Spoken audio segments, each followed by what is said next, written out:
Welcome back to Gear Up Windows YouTube channel. In this video, we will guide you on how to create a local user account on Windows 11. For this, I will use built-in option that is Settings app. So first, right click on this one Start button. Here select Settings. This will open Settings app on your Windows 11 PC.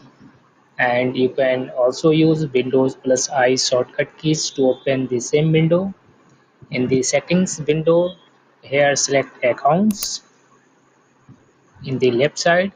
On the right, scroll down and you will find other user options, other users. Click on this one. Here you will find on the top add account option. Click on this one button, add account. This will open a separate window that is Microsoft account. It will insist you to create a Microsoft account, but you need to create a local account. So click on this one link. I don't have this person's sign in information.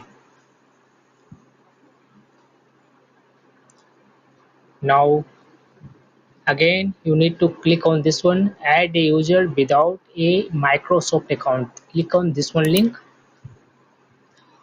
Now you can type your username whatever you want. For instance, I type here test. If you want, you can enter your passwords. If you don't want, you can proceed without entering any password. So I don't enter here any password. So after filling up the details, click on this one next button. It will immediately add a local user account on your Windows 11 machine. After signing out, you will find this user account and you can log in your local user account. If you want to make it administrator, click on recently created user account. Click on this one button, change account type. Here you can change from a standard to administrator account if you need. After that, click on this one OK button. That's all. Thanks for watching this video.